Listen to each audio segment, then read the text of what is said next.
Linguistically, the two are very close. Yeah, they're both Ibero-Romance languages. Even so, a Spanish language mating pair exposed to Portuguese will not copulate. Only when they hear Spanish. Only then. And the majority of their offspring will be the same.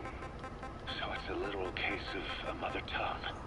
But if that's so, I don't see how the different strains can be created in the first place. Well, among the many thousands of offspring, there may be just a few that react to Portuguese. You're talking about mutations. Correct. Playing the tapes helps to identify the mutant strains. Those specimens are then isolated and bred with one another. From their children, specimens that react more strongly to Portuguese can again be selected and bred. Repeating this process creates a strain that reacts solely to Portuguese and never to Spanish. Mutation and selection. No different to breeding roses. So you kept increasing the change over the generations, adapting them to languages from all over the world. It must have taken a hell of a lot of patience. More like patience. Just how many died for this? There's something I still don't get. In order to tell which larvae will react to Portuguese, you'd have to let them develop and then see which copulate. That means you'd need tens of thousands of guinea pigs. There's no way you could do that in a facility that small. For normal selective breeding methods, you would be right. But there is a more effective selection method when training the vocal cord parasites. Go on. It is not only when mating that the parasites listen for language. Shortly before hatching, larvae display markedly increased activity in reaction to particular language. The active eggs can be identified under a black light. So the eggs that react to Portuguese are selectively placed in the throats of subjects. So you see, narrowing down strains that react to the target language is an effective process. Though I'm sure that even so, many lost their lives to create the various strains. Taken against their will into that dungeon. There are two reasons for playing the tapes for the parasite.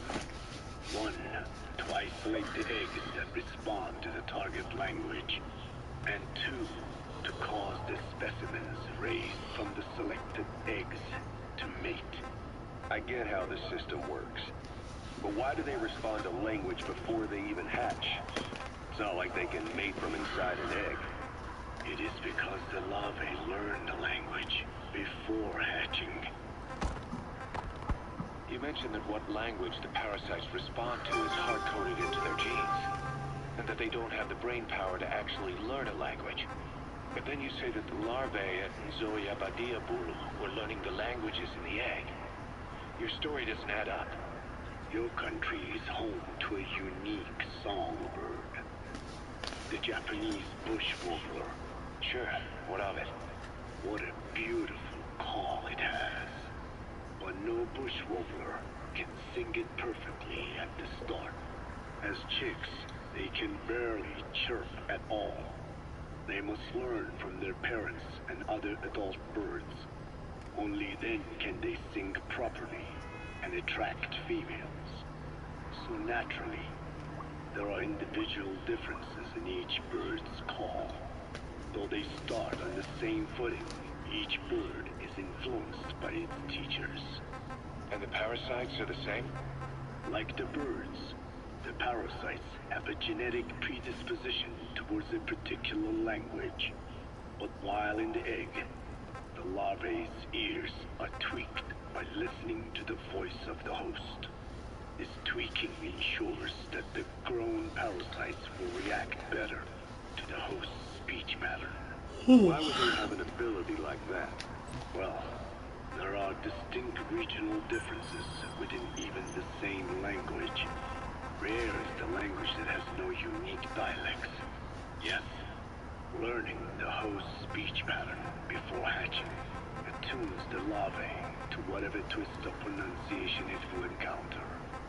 This adaptive ability is what makes them so formidable. I see. So a language requires selective breeding, but the parasites can learn dialects by themselves. Of course, having the egg-stage larvae listen to the tapes in the factory was not meant to teach them. It was more important to use that trait of theirs to identify the mutated strains. As I mentioned earlier, Is that really accurate enough to use as a weapon? You could wipe out a neighboring ethnic group by accident if their pronunciation is too close. what you say is true. In that sense, they are imperfect as ethnic cleansers. But for his purposes, they are good enough. His objective was not to exterminate any one ethnic group, but to render the world's lingua franca, English, inert. I hope you bought a better hamburger this time, Kazuhira. Right.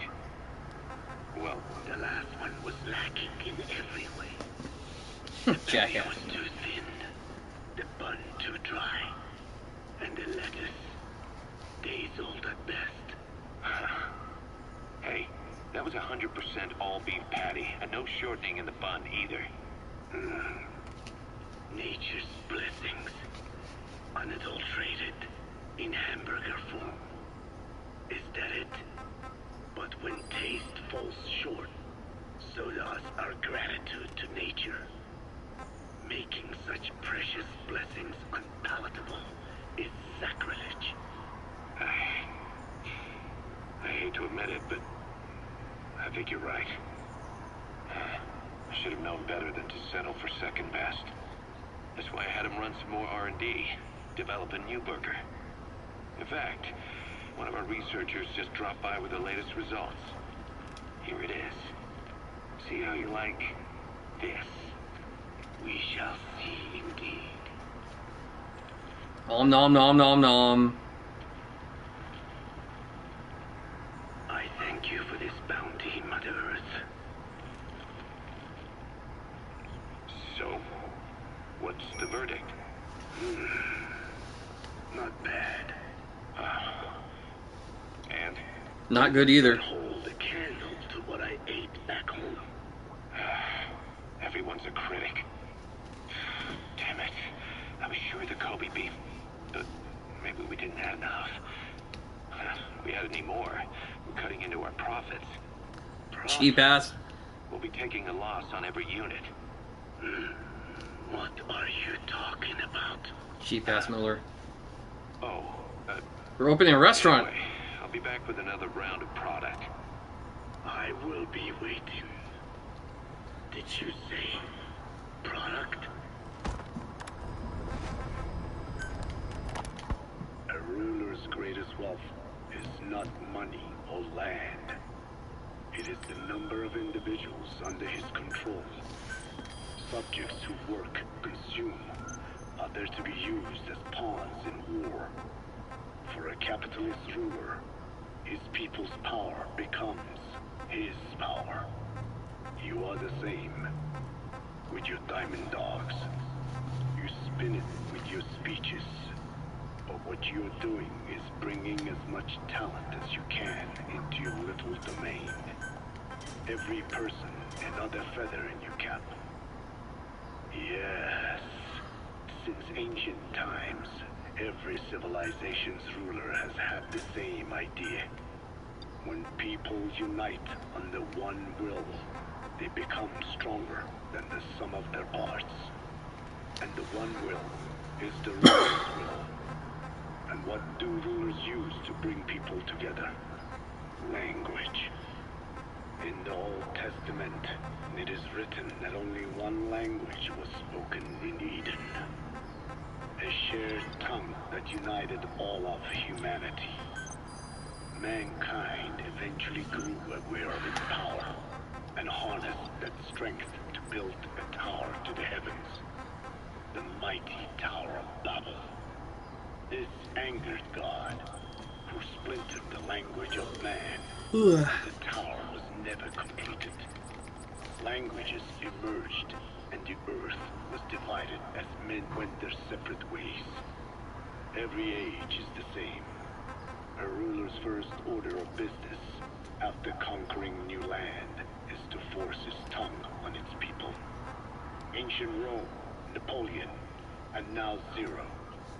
English is wreaking havoc around the world right now.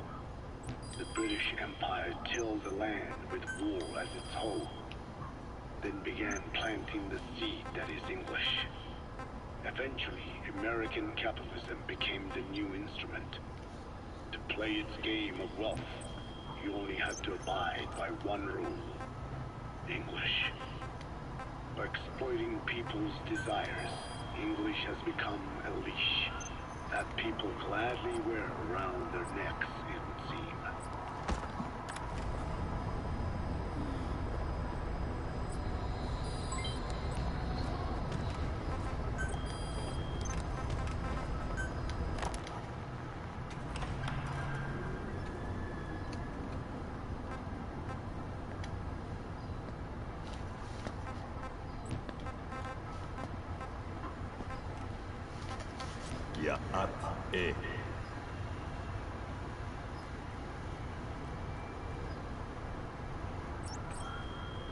You disappoint me.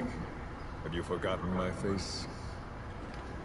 Leave me be. You won't respond to anyone else, so I figured it must be me you wanted to see. But now you won't even look at me. Have I not suffered enough?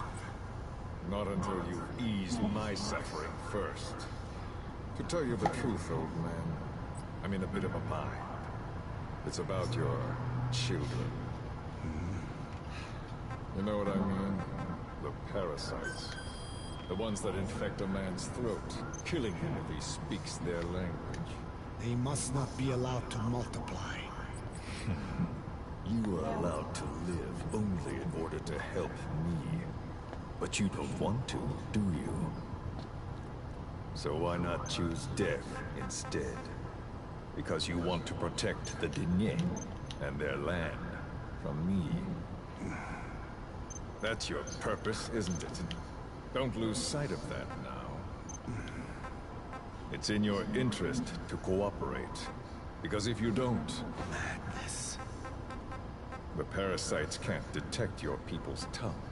So I'll just have to resort to more heavy-handed means. I have the greatest respect for your people. I would rather avoid such a thing, but we don't always get our way. I was born a tiny mote in a mighty tempest, and until those winds abate, all I can choose is how to act when they blow me this way or that. Tell me, Code Talker, what happens to a man infected with a pair of your parasites? Can they be removed? Can the full-blown symptoms be prevented?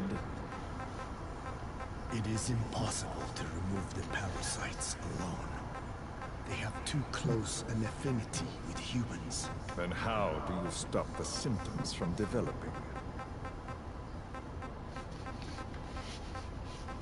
All right. I was hoping for an answer now, but perhaps you just need a little more time. I'll be back soon. I've set up shop, not far from here. We'll be seeing a lot more of each other. If you're close by, then it is almost complete. We're in the final phases. All that's left is to see if I can actually disable a nuke, with the help of your metallic archaea. Once that's done, I won't have to return here again, and your suffering will end, as will your people's. We're almost finished, Code Talker, each in our own way. My only regret will be not finishing you. There's nothing stopping you. I'm only alive because you want me that way. Ridiculous.